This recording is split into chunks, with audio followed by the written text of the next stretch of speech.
ଚମୁପତି ସମ୍ମାନ ଜଣାଇ ନିଷ୍କ୍ରାନ୍ତ ହୋଇଗଲେ ଓ ଚୋଡ଼ଗଙ୍ଗ ମଧ୍ୟ ଅନ୍ୟ କକ୍ଷକୁ ଚାଲିଗଲେ। ସନ୍ଧି। ଚମୁପତି ବାସୁଦେବଙ୍କୁ ହକାରିଲେ। ସମ୍ବାଦ ପାଇ ବାସୁଦେବ ରାଜଶିବିରରେ ଉପସ୍ଥିତ ହେଲେ। ଗଜପତିଙ୍କଠାରୁ ସମସ୍ତ ବୃତ୍ତାନ୍ତ ଶୁଣିଲେ। ନିଜ ଅଙ୍ଗରକ୍ଷୀଙ୍କୁ ନିଜ ଶିବିରରେ ନଥିବା ଦେଖି ଖୋଜି ବାହାରିଲେ। ଅବଶେଷରେ ଏକ ବଟବୃକ୍ଷ ତଳେ ତାଙ୍କୁ ପାଇଲେ। ପାଖରେ ତାଙ୍କର କେତେକ ଗଙ୍ଗ ସୈନ୍ୟ ଉପସ୍ଥିତ ଥିଲେ। ବାହିନୀପତି ବୃକ୍ଷ ଅନ୍ତରାଳରେ ଥାଇ ସେମାନଙ୍କୁ ଲକ୍ଷ୍ୟ କଲେ। ପଞ୍ଚୁଆକୁ କେନ୍ଦ୍ର କରି ଚୋଡ଼ଗଙ୍ଗଙ୍କର କେତେକ ସୈନ୍ୟ ଗୀତ ବୋଲୁଥିଲେ ଏବଂ ନାଚୁଥିଲେ। ତାରି ଭିତରେ ଘର କଥା ମଧ୍ୟ ମନେ ପକାଉଥିଲେ। ସୈନ୍ୟମାନେ ଗୀତ କେଶର କୁଞ୍ଜ ସେଜରେ ବୃତ୍ତେ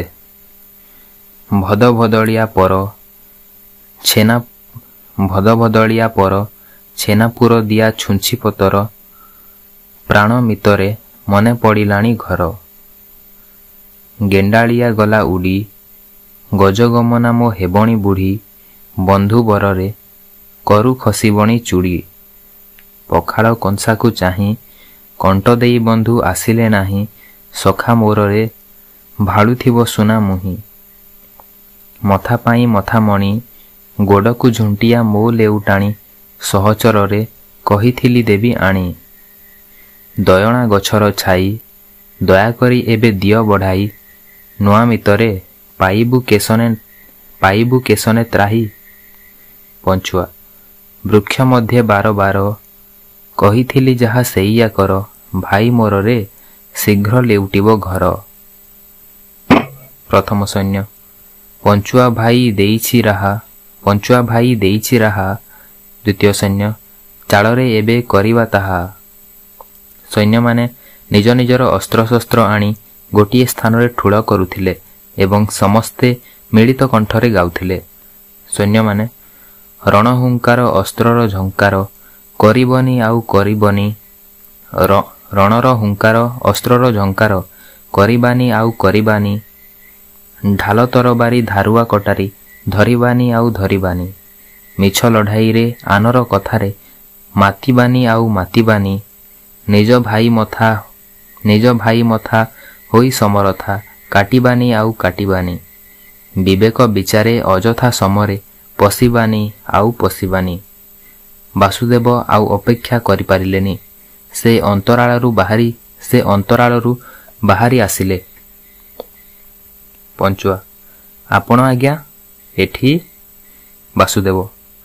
କ'ଣ ଏସବୁ ହେଉଛି? ପଞ୍ଚୁଆ। କ'ଣ ବୋକାଙ୍କ ପରି ହସି ହସି ଆଉ ଲଢ଼େଇ ହବନି। ଏମାନେ ଗାଁକୁ ଫେରିଯିବେ। ମୁଁ ବି ଆମ ଗାଁକୁ ଚାଲିଯିବି। ମୋ ପାନ ବରଜ ଇଙ୍କର ବଣ ହଠାତ୍ କହିଲେ କ'ଣ କହିବେ? ବାସୁଦେବ। ହଁ ମୋ ସାଙ୍ଗରେ ଆ। ବାସୁଦେବ ନୀରବରେ ଆଗେଇ ଗଲେ। ପଞ୍ଚୁଆ ତାଙ୍କର ଅନୁସରଣ କଲା। ଅନ୍ୟ ସୈନ୍ୟମାନେ ଥୁଆ ହୋଇଥିବା ଅସ୍ତ୍ରଶସ୍ତ୍ର ଏକାଠି କରି ନେଇ ମଞ୍ଚରୁ ବାହାରିଗଲେ। ସନ୍ଧି। କିଛି କାଳ ଏହାପରେ ହେଲା ଅବସାନ। ସ୍ଥିର କରି ନ ପାରିଲେ କର୍ତ୍ତବ୍ୟ ରାଜନ। ଏକ ପାଖେ ମନଲୋଭା ସପନ ସୁନ୍ଦରୀ ଆନ ପାଖେ ଉଭା ଯିଏ ସେ ନାରୀ ବୈରୀ। ଏକ ପାଖେ ପୁରୁଷର ମନ ସୁଚଞ୍ଚଳ ଆନ ପାଖେ ରାଜଶକ୍ତି ଆକାଂକ୍ଷା ପ୍ରବଳ। ବିପରୀତ ମୁଖୀ ଦୁଇ ଭାବନାର ସୁଅ ରାଜନେ ଅସ୍ଥିର କଲା ସଂଘର୍ଷର ଦାହ। ଗାୟକ। ସଂଘର୍ଷ ଅନଳେ ସେ ନରପତି হৈମବତୀ ପଦେ ଲଗାଇ ମତି। ସମାଧାନ ପାଇଁ ହେଲେ ବାହାର ରମଣୀ ବରେ ଟକାଇ ସତ୍ୱର। ଭାସିଲେ କୋମଳ ଗିର ଯେ କେଉଁ ପ୍ରସ୍ତାବ ସେ କରନ୍ତୁ ପ୍ରକାଶ ସନ୍ଦେହ କରିଣ ଦୂର ଯେ। ଚୋଡ଼ଗଙ୍ଗ ନିର୍ଜନ କକ୍ଷରେ ପଦଚାରଣ କରୁଥିଲେ। ପଶି ଆସିଲେ ନନ୍ଦିକା। ଚୋଡ଼ଗଙ୍ଗ। କୁହନ୍ତୁ ଆପଣଙ୍କର ପ୍ରସ୍ତାବ। ନନ୍ଦିକା। ଶାନ୍ତି। ଚୋଡ଼ଗଙ୍ଗ ଶାନ୍ତି ସନ୍ଧି ନୁହେଁ। ନନ୍ଦିକା ଶାନ୍ତିର ଅନ୍ୟ ନାଁ ସନ୍ଧି ନୁହେଁ। ଶାନ୍ତିର ଅନ୍ୟ ନାଁ ସନ୍ଧି ନୁହେଁ। ଶାନ୍ତି ନ ହେଲେ କେତେ ରକ୍ତପାତ, ପ୍ରଜାକୁଳର କେତେ ନିର୍ଯାତନା। ସେମାନେ ଜାଣନ୍ତି ନାହିଁ ଏ ଯୁଦ୍ଧ କାହିଁକି ହେଉଛି। ଜାଣନ୍ତି ନାହିଁ କେଉଁ ଅପରାଧରେ ଯିଏ ପ୍ରିୟଜନ ହୋଇପାରନ୍ତା ସେ ହେଉଛି ଶତ୍ରୁ। ସେମାନେ ଜାଣନ୍ତି ନାହିଁ କେତେବେଳେ କାହାର ଶିର ଭୁଲୁଣ୍ଠିତ ହେବ। ସବୁ ଯେମିତି ସେମାନଙ୍କ ପାଇଁ ଭାଗ୍ୟର ବିଡ଼ମ୍ବନା। ଚୋଡ଼ଗଙ୍ଗ ହଁ, ସବୁ ଭାଗ୍ୟର ବିଡ଼ମ୍ବନା। ନନ୍ଦିକା ଆନନ୍ଦରେ ମୁଁ ଜାଣେ ଆପଣ ହିଁ ସେହି ଶକ୍ତି ଯାହାଠି ଧ୍ୱନିତ ହେବ ମୋ ଅନ୍ତରର ପ୍ରତିଧ୍ୱନି। ବାସୁଦେବ ମୋତେ ଠିକ୍ କହିଥିଲେ। ମୁଁ ଦୂରରୁ ଠିକ୍ ସେଇଆ ଲକ୍ଷ୍ୟ କରିଥିଲି। ସେଇ ଉନ୍ନତ ଶିର, ଶାନ୍ତ କୋମଳ ସନ୍ନ୍ୟାସୀର ମୂର୍ତ୍ତି, ଅପରୂପ ତେଜ। ଚୋଡ଼ଗଙ୍ଗ ନିଜକୁ ଲକ୍ଷ୍ୟ କରୁଥିଲେ ଏବଂ ନନ୍ଦିକାଙ୍କର ଉଦ୍ଦେଶ୍ୟ କ'ଣ ବୁଝିବାକୁ ଚେଷ୍ଟା କରୁଥିଲେ। ଚୋଡ଼ଗଙ୍ଗ ମୁଁ ନନ୍ଦିକା ଶକ୍ତି ଆଉ ଶାନ୍ତିର ଅପୂର୍ବ ମିଳନ। ଆପଣ ହିଁ ସେହି ସୁମହାନ ବ୍ୟକ୍ତି ଯିଏ ଉତ୍କଳକୁ ଦେବ ନୂତନ ଜୀବନ। ଚୋଡ଼ଗଙ୍ଗ ଉତ୍କଳକୁ, ନିଜକୁ ନୁହେଁ। ନନ୍ଦିକା ନିଜକୁ? ଗଙ୍ଗାପତି ଆପଣ କହିଲେ ନିଜକୁ? ଚୋଡ଼ଗଙ୍ଗ ସଂଘର୍ଷ ଜର୍ଜରିତ କଣ୍ଠରେ କହିଲି ନିଜକୁ। ନା, ଉତ୍କଳକୁ। ଆପଣ ଠିକ୍ କହିଛନ୍ତି, ଉତ୍କଳକୁ। ମୋର ଶକ୍ତି ଯୌବନର ଶକ୍ତି, ବୃଦ୍ଧ ରାଜାଙ୍କର ଯୁବତୀ କନ୍ୟାର ଆଖିରେ ଆରୋପିତ ମୋର ସେହି ସାମର୍ଥ୍ୟ। ଅଥଚ ମୁଁ। ଚୋଡ଼ଗଙ୍ଗ ଅସ୍ଥିର ହୋଇପଡ଼ିଲେ। ନନ୍ଦିକା ଦ୍ୱନ୍ଦ୍ୱ? କି ଦ୍ୱନ୍ଦ୍ୱ ଗଙ୍ଗଦେବ? ଚୋଡ଼ଗଙ୍ଗ ଚେଷ୍ଟା କରି ନିଜକୁ ସଂଯତ କରିନେଲେ। ଚୋଡ଼ଗଙ୍ଗ ନା, ଦ୍ୱନ୍ଦ୍ୱହୀନ ମୁଁ। ସ୍ଥିର, ସବୁ ସ୍ଥିର ହୋଇଯାଇଛି। କଳ୍ପନା ଓ ସଂଘର୍ଷର ଦ୍ୱନ୍ଦ୍ୱ ଦୂରୀଭୂତ ହୋଇଛି। ସବୁ ସମାଧାନ ହୋଇଯାଇଛି। ନନ୍ଦିକା ତାହେଲେ ଆଉ ବିଳମ୍ବ କାହିଁକି? ନନ୍ଦିକା ପାଛୋଟି ନେବା ଭଙ୍ଗୀରେ ଚୋଡ଼ଗଙ୍ଗଙ୍କ ଆଡ଼କୁ ହାତ ବଢ଼ାଇଲେ। ଚୋଡ଼ଗଙ୍ଗ ରାଜନନ୍ଦିନୀ। ନନ୍ଦିକା ଆସନ୍ତୁ, ରାତିର ଅନ୍ଧକାର ଭିତରେ ଗୁପ୍ତ ଦ୍ୱାର ଦେଇ ବିଡ଼ାନାସୀ କଟକରେ ପ୍ରବେଶ କରିବା। ଚୋଡ଼ଗଙ୍ଗ ଆପଣ ଆଉ ମୁଁ? ନନ୍ଦିକା ସକାଳର ନୂତନ ସୂର୍ଯ୍ୟର ପ୍ରଥମ ରଶ୍ମିରେ ଆମେ ଘୋଷଣା କରିବା, ଦେଶବାସୀ ଏବେ ଶୁଣ, ଆସିଅଛୁ ଆମେ ଭାଙ୍ଗି ଶୃଙ୍ଖଳ ଯେ ନଭୋଗ ଆଉ କଷଣ। ଭାଇ ମୋରରେ ନଭୋଗ ଆଉ କଷଣ। କେଶରୀ ମୂଲକ ମସି ଲଲାଟରୁ ପୋଛ ଶଙ୍କା ନ ରଖି ଯେ ବିରାଜିବ ପୂର୍ଣ୍ଣ ଶଶୀ। ଭାଇ ମୋରରେ ବିରାଜିବ ପୂର୍ଣ୍ଣ ଶଶୀ। ମୁକତି ମଶାଲ ଧରି ଆବାହନ କର ଆଗାମୀ ଯୁଗ ଯେ ନୂଆ ପଥ ଅନୁସରି। ଭାଇ ମୋରରେ ନୂଆ ପଥ ଅନୁସରି। ଚୋଡ଼ଗଙ୍ଗ ତାହେଲେ ଆପଣ ଆଉ ମୁଁ ରାତିର ଅନ୍ଧକାର ଭେଦ କରି ଚାଲିଯିବା ସେଇ ଗୁପ୍ତ ଦ୍ୱାର ଦେଇ ବିଡ଼ାନାସୀ କଟକକୁ। ନନ୍ଦିକା ରାତି ହେଲେ ଅବସାନ, ଗୋଟିଏ ଡାଳରେ ଦୁଇଟି ଫୁଲ ଯେ ଶୋଭା ହେବ ଉପବନ। ଭାଇ ମୋରରେ ଶୋଭା ହେବ ଉପବନ। ଦୁଇ ମନେ ଏକ କଥା, ଏକ ଲକ୍ଷ୍ୟ ରଖି କରିବୁ ଗତି ଯେ ଦୂର ହେବ ତୁମ ବ୍ୟଥା। ଭାଇ ମୋରରେ ଦୂର ହେବ ତୁମ ବ୍ୟଥା। ଚୋଡ଼ଗଙ୍ଗ ଆପଣ ଆଉ ମୁଁ ହାତ ଧରାଧରି ହୋଇ ଚାଲିଥିବୁ ଲକ୍ଷ୍ୟ କେଶରୀ। ଆପଣ ଆଉ ମୁଁ ହାତ ଧରାଧରି ହୋଇ ଚାଲିଥିବୁ ଲକ୍ଷ୍ୟ କେଶରୀ ସିଂହାସନ। ନନ୍ଦିକା ହଁ ଗଙ୍ଗଦେବ, ହଁ। ଏକ ନୂତନ ରାଷ୍ଟ୍ର ବ୍ୟବସ୍ଥା ପାଇଁ ଯେଉଁଠି ରାଜତନ୍ତ୍ରର କଳଙ୍କ ନଥିବ, ଯେଉଁଠି ମାନବିକତାର ଚେତନାରେ ପ୍ରଜାକୁଳର ହେବ ସାମୂହିକ ବିକାଶ, ଯେଉଁଠି ରହିବ ନାହିଁ ଶୋଷିତ ଆଉ ଶୋଷକ, କ୍ଷମତାର ଶକ୍ତି ଯେଉଁଠି ଶାସନର ଦ୍ୱାହି ଦେଇ ନିରସ୍ତ୍ରକୁ, ନିରୀହକୁ, ଦୁର୍ବଳକୁ, ନିଃଶ୍ୱାସକୁ କରିବନି ଭୟ ଶଙ୍କିତ। କି ସୁନ୍ଦର ହେବ ମୋର ଆଜୀବନ ବାଞ୍ଛା। ସ୍ୱପ୍ନର ସେହି ଅଭ୍ୟର୍ଥନାରେ ସମଗ୍ର ନଗରବାସୀ ବିଶ୍ୱାସ କରନ୍ତୁ, ସମଗ୍ର ନଗରବାସୀ ଉଚ୍ଛ୍ୱସିତ ପୁଲକରେ ଉନ୍ମତ୍ତ ହୋଇ ଉଠିବେ। ପାଛୋଟି ନେବେ ଆପଣଙ୍କୁ ସ୍ୱର୍ଣ୍ଣ ବିଭୂଷିତ କେଶରୀ ସିଂହାସନକୁ। ଚୋଡ଼ଗଙ୍ଗ ତାଚ୍ଛଲ୍ୟରେ, ଆଉ ମୁଁ ହେବି ଉତ୍କଳର ଅଧିପତି। ନନ୍ଦିକା ହଁ ଗଙ୍ଗଦେବ, ହଁ। ବିନା ରକ୍ତପାତରେ, ବିନା ସଂଗ୍ରାମରେ ଆପଣ ହେବେ ଉତ୍କଳର କର୍ଣ୍ଣଧାର, ଜନତାର ଦିଗ୍ଦ୍ରଷ୍ଟା। ଚୋଡ଼ଗଙ୍ଗ ତାଚ୍ଛଲ୍ୟରେ ହସି ହସି, ମନ୍ଦ ପ୍ରସ୍ତାବ ନୁହେଁ।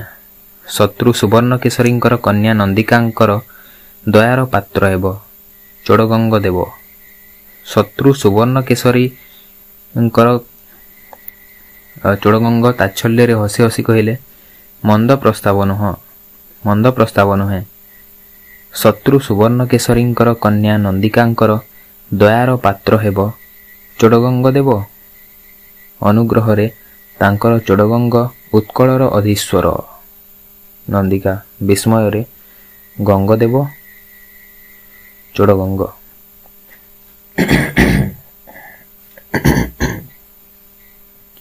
ଚୋଡ଼ଗଙ୍ଗ ନିଜର ଯନ୍ତ୍ରଣାରେ ନିଜେ ଛଟପଟ ହୋଇ, ଅଥଚ ସେହି ଯନ୍ତ୍ରଣାକୁ ଚାପି ରଖି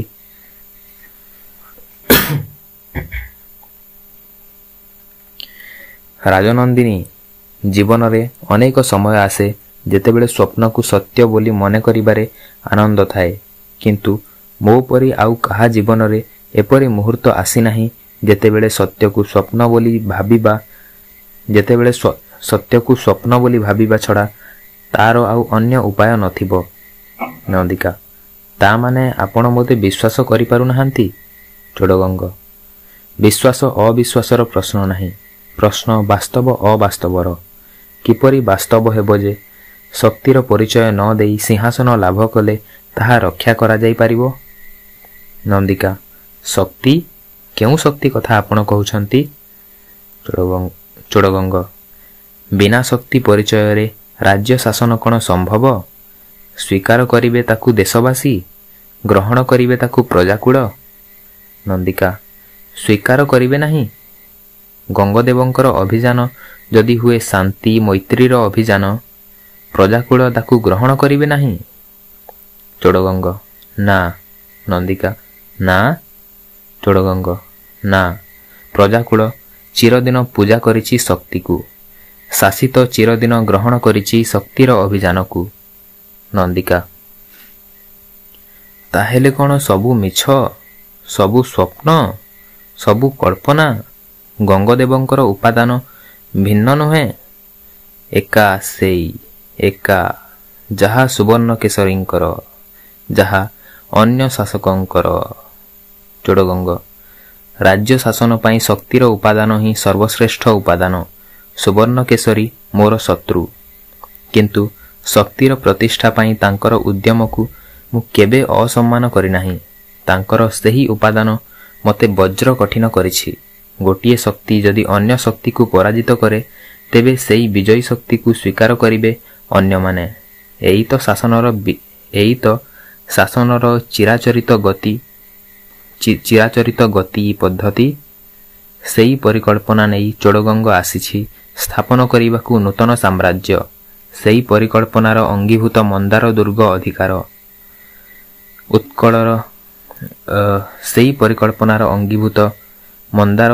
ଅଧିକାର। ଉତ୍ତରଗଡ଼ ଦକ୍ଷିଣଗଡ଼ ଜୟ କରିବାର ଆକାଂକ୍ଷା। ସେହି ପରିକଳ୍ପନାରେ ସ୍ଥାପନ କରିବାକୁ ପଡ଼ିବ ସାମ୍ରାଜ୍ୟ, ଗୋଦାବରୀଠାରୁ ଗଙ୍ଗା ପର୍ଯ୍ୟନ୍ତ। ନନ୍ଦିକା ଅସହ୍ୟ ଯନ୍ତ୍ରଣାରେ, ତାହେଲେ ଆପଣ ସେଇ ଚୋଡ଼ଗଙ୍ଗ ନୁହନ୍ତି? ବାସୁଦେବ ମୋତେ ଯାହା କହିଥିଲେ ସବୁ ମିଛ, ସବୁ ମନଗଢ଼ା, ଭିନ୍ନ ଖାଲି ରୂପରେ, ବୟସରେ, କୌଶଳରେ, ପଦ୍ଧତିରେ। ବାସୁଦେବ। ନନ୍ଦିକା ବାହାରି ଚାଲି ଯାଉଥିଲେ। ଚୋଡ଼ଗଙ୍ଗ ଅଟକାଇ, ବାସୁଦେବ କ'ଣ କରିବେ? ନନ୍ଦିକା ମୁଁ ତାଙ୍କୁ ପଚାରିବି। ତୁମେ ମୋତେ ମିଛ କହିଥିଲ ବାସୁଦେବ। ମୁଁ କ'ଣ ତେବେ ପ୍ରତାରିତ ହୋଇଯାଇଛି? ମୋର ଚିନ୍ତା, ମୋର ସ୍ୱପ୍ନ, ମୋର ବିଶ୍ୱାସ। ବିକଳ କଣ୍ଠରେ, କ'ଣ ସବୁ ହୋଇଗଲା? ମୁଁ କିଛି ଭାବି ପାରୁନାହିଁ। ସବୁ ଯେମିତି ଓଲଟ ପାଲଟ ହୋଇଯାଉଛି। ଜୀବନର ଲକ୍ଷ୍ୟ, କଳ୍ପନା, ଆକାଂକ୍ଷା, ବିଶ୍ୱାସ। ଚୋଡ଼ଗଙ୍ଗ ସାନ୍ତ୍ୱନା ଦେବା କଣ୍ଠରେ ରାଜନନ୍ଦିନୀ। ନନ୍ଦିକା ନା ନା, ମୁଁ କିଛି ଭାବିପାରୁନାହିଁ, କିଛି ଚିନ୍ତା କରିପାରୁନାହିଁ। ମୋତେ ଟିକେ ଶାନ୍ତିରେ। ନନ୍ଦିକା ଦୁଇ ହାତରେ ମୁହଁ ଚାପି ବସି ପଡ଼ିଲେ। ଚୋଡ଼ଗଙ୍ଗ ନିରୁପାୟ ଭାବେ ଶିବିରରୁ ବାହାରିଗଲେ। ଗାୟକ ଗୀତ ରାଗ ମରୁଆ ତାଳ ତ୍ରିପଟା। ଅଧୀରେ ଶିରେ କର ଦେଇ ଜେମାମଣି ବିଚାରଇ। କି ଅଛି ତାହାର ଭାଗ୍ୟରେ, ଚାହିଁଥିଲା ଯାହା ମନ, ତାହା କି ହୋଇଲା ଆନରେ। ସୁବର୍ଣ୍ଣଲତା ରାଜବନିତା, ଶରୀର ଖରେ ଥରେ। ବିଷାଦ ହେଲା ଘନୀଭୂତ, ଆକୁଳ ପ୍ରାଣ ଖୋଜଇ ପଥ। କୁଳିଶ ବରସିଲା ମଥାରେ, ବିନା ବରସାରେ। ଏକାଳେ ଶୈଶବ ବନ୍ଧୁ, ବିଶ୍ୱାସ ସାହସ ସିନ୍ଧୁ। ଦେଖାଇ ଦେବ ଉଚିତ ପଥ, ବୁଦ୍ଧିର ଗନ୍ତାଘର। ବାହିନୀପତି ଚତୁର ଅତି, ଭାବଇ ବାଳା। ଆଶାର ସ୍ୱନ ମଧୁକମ୍ପନ, ସେହି ଭରସା ତାର। ଅବଶେଷରେ ବନ୍ଧୁ ପ୍ରବର, ଭେଟିଲେ ଯେବେ ରମଣୀ ବର। କମିଲା କିବା ବଢ଼ିଲା ମନୁ, ଘୋର ଖେଦ ତାହାର। ନନ୍ଦିକା ବସିଥିଲେ। ଚଞ୍ଚଳ ଗତିରେ ପଶି ଆସିଲେ ବାସୁଦେବ। ନନ୍ଦିକା ବାସୁଦେବ ନୀରବରେ ଚାହିଁଲେ। ନନ୍ଦିକା ତୁମେ ମୋତେ ଠିକ୍ କହିଥିଲ ବାସୁଦେବ। ତୁମେ ମୋତେ ଠିକ୍ କହିଥିଲ ବାସୁଦେବ। ବାସୁଦେବ କୋଉ କଥା? ନନ୍ଦିକା ଗଙ୍ଗଦେବ ଅନ୍ୟ ଉପାଦାନରେ ଗଢ଼ା। ବାସୁଦେବ ଉତ୍ତର ନ ଦେଇ ହସିଲେ। ଉତ୍ତର ଦେଉନା କାହିଁକି? କହୁନା କାହିଁକି? ନା କହୁନା କାହିଁକି ନା? ବାସୁଦେବ କଳ୍ପନା ତୁମକୁ ଅନ୍ଧ କରିଦେଇଛି ନନ୍ଦିକା। ନନ୍ଦିକା ତା ମାନେ? ବାସୁଦେବ ତୁମେ ଖାଲି ସ୍ୱପ୍ନ ହିଁ ଦେଖିଛ। ନନ୍ଦିକା ଖାଲି ମୁଁ ଦେଖିଛି, ତୁମେ ଦେଖିନଥିଲ? ବାସୁଦେବ ସେ ଅତୀତ କଥା ଥାଉ। ସେ ସବୁ ଆଲୋଚନା କରି ସମୟ ନଷ୍ଟ କରିବାକୁ ମୋର ସମୟ ନାହିଁ। ନନ୍ଦିକା ମୋ ସହିତ ସମୟ ନଷ୍ଟ? ବାସୁଦେବ ତୁମେ ଏକଥା କହିପାରୁଛ? ତୁମେ ନା ସେହି ବାସୁଦେବ? ବାସୁଦେବ ତାଚ୍ଛଲ୍ୟରେ ବାସୁଦେବ? କେଉଁ ବାସୁଦେବ? ନନ୍ଦିକା ମୋ ଶୈଶବର ବନ୍ଧୁ, ମୋ କୈଶୋରର ସାଥୀ, ଯିଏ ଆସିଥିଲା ଏଠିକି ଶାନ୍ତିର ବାର୍ତ୍ତା ନେଇ। ବାସୁଦେବ ସେ ବାସୁଦେବକୁ ମୁଁ ବିଡ଼ାନାସୀ କଟକରେ ଛାଡ଼ି ଦେଇ ଆସିଛି ନନ୍ଦିକା। ନନ୍ଦିକା ତା ମାନେ ତୁମେ ମଧ୍ୟ? ବାସୁଦେବ ହଁ, ମୁଁ ମଧ୍ୟ। ମୋ ପାଇଁ ଗୋଟିଏ ମାତ୍ର ବାଟ ଖୋଲା ଥିଲା, କଳେ ବଳେ କୌଶଳେ ବିଡ଼ାନାସୀ ଦୁର୍ଗରୁ ଚାଲି ଆସିବା, ଚୋଡ଼ଗଙ୍ଗଙ୍କୁ ସାହାଯ୍ୟ କରିବା। ମୁଁ ସେଇଆ ହିଁ କରିଛି। ନନ୍ଦିକା କିନ୍ତୁ ମୋତେ ସାହାଯ୍ୟ କରିବ ବୋଲି ତ ତୁମେ କଥା ଦେଇଥିଲ। ମୁଁ ଦେଇଥିଲି ପ୍ରତିଶ୍ରୁତି। ଆମର ଉଦ୍ୟମ ଶାସନ ପରିବର୍ତ୍ତନରେ ସଫଳ ହେଲେ ତୁମେ ହେବ ଉତ୍କଳର ପ୍ରଧାନ ଅମାତ୍ୟ। ନନ୍ଦିକା କହିଲେ କିନ୍ତୁ ମୋତେ ସାହାଯ୍ୟ କରିବ ବୋଲି ତ ତୁମେ କଥା ଦେଇଥିଲ। ମୁଁ ଦେଇଥିଲି ପ୍ରତିଶ୍ରୁତି। ଆମର ଉଦ୍ୟମ ଶାସନ ପରିବର୍ତ୍ତନରେ ସଫଳ ହେଲେ ତୁମେ ହେବ ଉତ୍କଳର ପ୍ରଧାନ ଅମାତ୍ୟ। ବାସୁଦେବ ତୁମ ପ୍ରତିଶ୍ରୁତିକୁ ଅନ୍ତରର ସହିତ ମୁଁ ଗ୍ରହଣ କରି ନଥିଲି। ନନ୍ଦିକା ମୋ ସହିତ ତାହେଲେ ଅଭିନୟ କରିଥିଲ? ବାସୁଦେବ ଉପାୟ ନଥିଲା। ତୁମ ପ୍ରତିଶ୍ରୁତି ଥିଲା ସ୍ୱପ୍ନର ପ୍ରତିଶ୍ରୁତି, କଳ୍ପନାର ପ୍ରତିଶ୍ରୁତି। ନନ୍ଦିକା ମୋ ପ୍ରତିଶ୍ରୁତି ଥିଲା ସ୍ୱପ୍ନର, କଳ୍ପନାର? ତା ମାନେ ଆଉ କାହା ପ୍ରତିଶ୍ରୁତି ଥିଲା ବାସ୍ତବ? ବାସୁଦେବ ହଁ, ତା ମାନେ ଆଉ କାହା ପ୍ରତିଶ୍ରୁତି ଥିଲା ବାସ୍ତବ? ଯେତେବେଳେ ନନ୍ଦିକା କହିଲେ ସେତେବେଳେ ବାସୁଦେବ କହିଲେ ହଁ। ନନ୍ଦିକା କାହାର? ବାସୁଦେବ ଚୋଡ଼ଗଙ୍ଗଙ୍କର। ନନ୍ଦିକା ଚିତ୍କାର କରି ବାସୁଦେବ। ବାସୁଦେବ ଚୋଡ଼ଗଙ୍ଗ ଚୋଡ଼ଗଙ୍ଗ ଉତ୍କଳ ସାମ୍ରାଜ୍ୟ ଲାଭ କରିବା ପରେ ମୁଁ ହେବି ତାଙ୍କର ପ୍ରଧାନ ଅମାତ୍ୟ। ନନ୍ଦିକା ଆଜୀବନ ବନ୍ଧୁତା ବିନିମୟରେ ମୋର ପ୍ରତିଶ୍ରୁତିକୁ ତୁମେ ବିଶ୍ୱାସ କଲ ନାହିଁ, ଅଥଚ ଏବେ ଚୋଡ଼ଗଙ୍ଗଙ୍କ କଥା କହୁଛ। ବାସୁଦେବ ତୁମକୁ ବିଶ୍ୱାସ କରିବା ପାଇଁ କୌଣସି କାରଣ ନଥିଲା, କିନ୍ତୁ ଅବିଶ୍ୱାସ କରିପାରିଲି ନାହିଁ ଚୋଡ଼ଗଙ୍ଗଙ୍କୁ। ତାଙ୍କର ପ୍ରତିଶ୍ରୁତି ପାଇଁ ସପକ୍ଷରେ ତାଙ୍କର ରହିଛି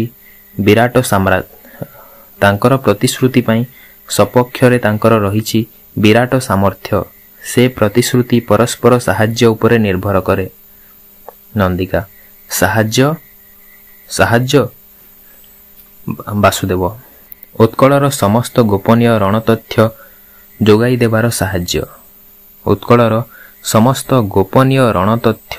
ଦେବାର ସାହାଯ୍ୟ।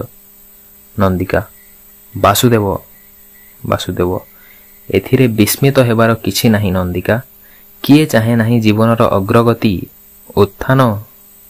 ନନ୍ଦିକା ଏସବୁ ତୁମେ ମୋତେ ମିଛ କହୁନାହିଁ ତ ବାସୁଦେବ? ବନ୍ଧୁତାର ନିବିଡ଼ ସମ୍ପର୍କ ନେଇ ପରିହାସ କରୁନାହଁ ତ?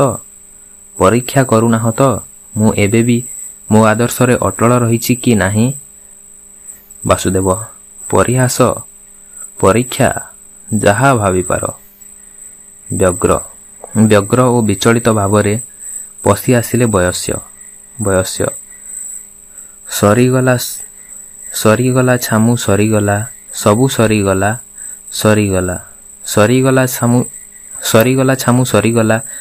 ସରିଗଲା ସେହି ନିରୀହଟା କଟୁରୀ ଚୋଟରେ କାହାର ଏମିତି ମରିଗଲା। ବୟସ୍ୟ କହିଲେ ସରିଗଲା ଛାମୁ ସରିଗଲା, ସବୁ ସରିଗଲା ସେହି ନିରୀହଟା କଟୁରୀ ଚୋଟରେ କାହାର ଏମିତି ମରିଗଲା। ନନ୍ଦିକା ଚମକି କେଉଁ ନିରୀହ, କାହା କଥା ବୟସ୍ୟ? ଛି ଆଖି ଉଠିଲା ଦିନୁ ମୁଁ ଏମିତି ଦେଖି ନଥିଲି। ଥାଳିରେ ରହିଛି କଟା ମୁଣ୍ଡଟା, ତରାଟି ଦେଇଛି ଆଖି, ଥପ ଥପ ଲହୁ ବୋହି ପଡ଼ୁଅଛି। ଡରିଗଲି ତାକୁ ଦେଖି। ଛି ଲଢ଼େଇରେ ସିନା ସୈନ ମରନ୍ତି, ୟାକୁ କିଏ ମାରିଅଛି? କଥା ଆସୁଛି, ବାନ୍ତି ଆସୁଛି। ଛାମୁ କୁଆଡ଼େ ଗଲେ? ମୁଁ ଏଠି ଆଉ ରହିପାରିବି ନାହିଁ। ଶିବିର ଭିତରକୁ ହଣାକଟା ମରାମରି ଆସିଗଲାଣି। ପଳେଇ ଯିବି। ନିରୀହ ଲୋକକୁ ମାରି ପକେଇଲେଣି ଏଠି। ଦୟା ମାୟା ମମତା କିଛି ରହୁନାହିଁ ଏଠି। ମୁଁ ପଳେଇ ଯିବି। ନନ୍ଦିକା କେଉଁ ନିରୀହ ଲୋକ ବୟସ୍ୟ? କିଏ ସେ?